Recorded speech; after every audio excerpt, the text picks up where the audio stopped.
साथियों, भारत सरकार के अंदर एक महिला मंत्री है, वो हमारे को कहती मवाली।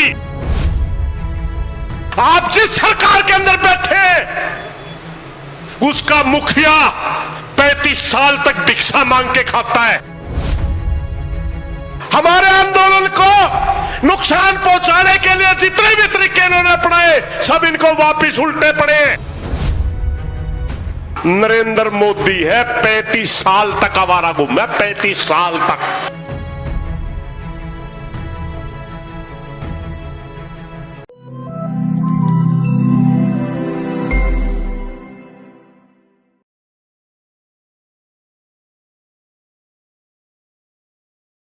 बहुत ही आदरणीय भारतवर्ष से आए सभी किसान साथियों, मेरे सामने बैठे माता और बहनों, नौजवान साथियों, आज हमारे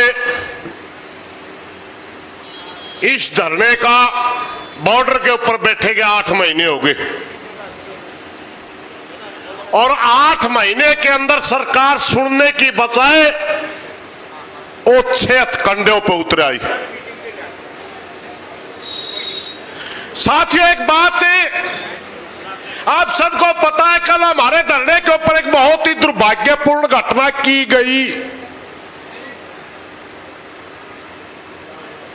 मैं उसी के विषय में ज्यादा थोड़ा सा आप लोगों से विचार साझा करने आया। एक बात याद रखना साथियों, हमें पहले ही पता था कि जब हम कोई अच्छा प्रोग्राम लेंगे, जब हम सरकार को सोचने पर मजबूर करेंगे कि किसान की आवाज सुनिए,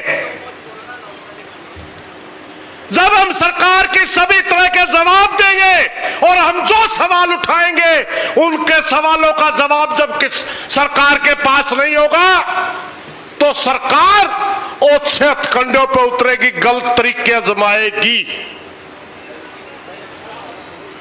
एक आदत होती है, गली में कोई कुत्ता बैठा हो ना और हम पत्थर फेंके, अगर उसका सही जगह लगता है ना, वो ज्यादा कुकाता है। यहां की जो घटना हुई, यह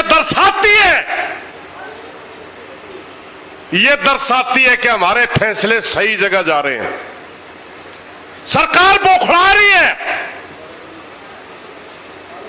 सरकार के पास हमारे सवालों का जवाब नहीं है। हमारे आंदोलन को नुकसान पहुंचाने के लिए जितने भी तरीके इन्होंने अपनाए, सब इनको वापिस उल्टे पड़े। कोई रास्ता नजर नहीं आ रहा, इसलिए इस तरह की घटनाएं करवाई जाती हैं। साथियों, भारत सरकार के अंदर एक महिला मंत्री है, वो हमारे को कहती मवाली। ये किसान नहीं, ये मवाली बैठे।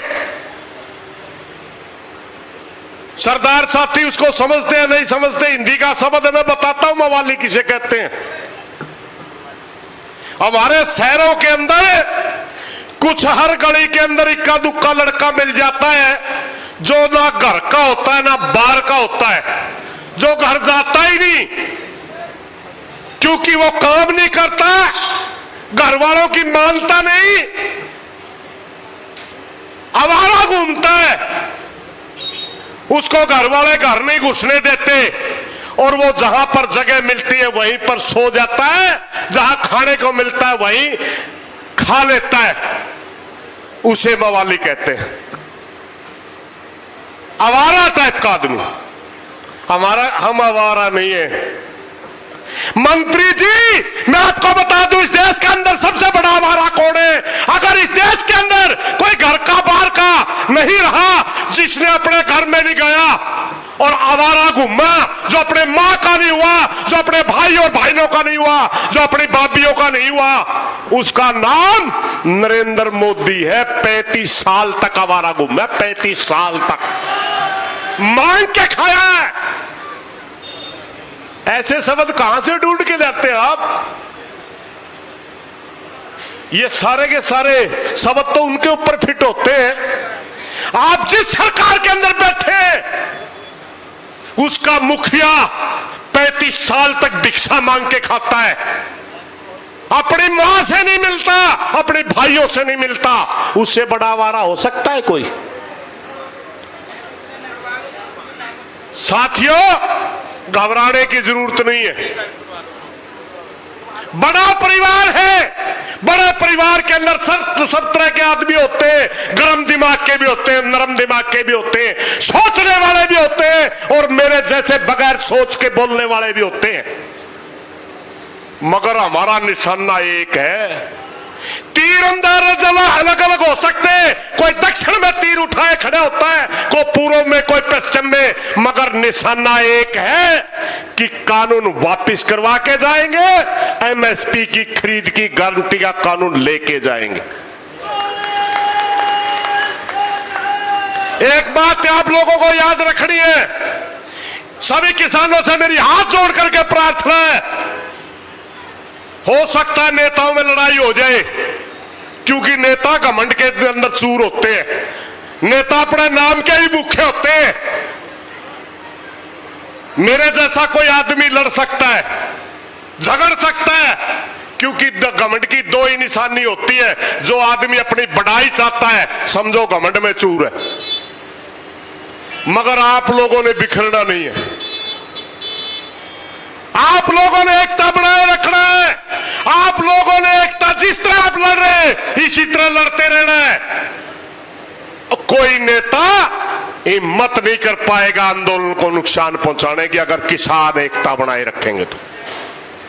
उसको भी अपनी बात के ऊपर वापस मुड़ना पड़ेगा, उसको भी मोर्चे की बातें माननी पड़ेगी, उसको भी समझना पड़ेगा।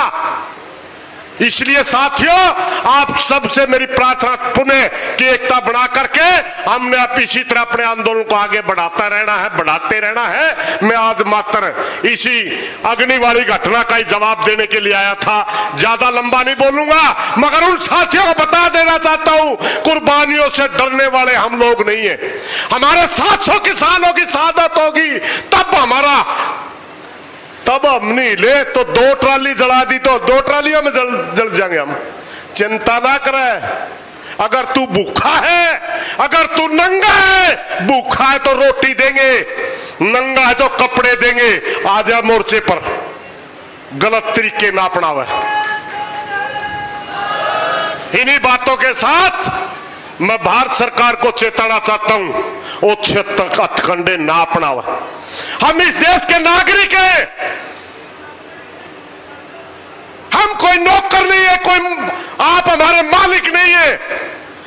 प्रजातंत्र के अंदर जनता ही असल मालिक होती है देश की। आप हमें 5 साल के लिए चुन के भेजे थे, आप हमारे मालिक नहीं है। कुर्सी आनी जानी चीज है, कल आज आपके पास है, कल किसी दूसरे के पास थी, कल किसी तीसरे के पास होगी। मगर अगर गलत करोगे तो परमात्मा के दरबार में देना आएगा, आपको भरना पड़ेगा।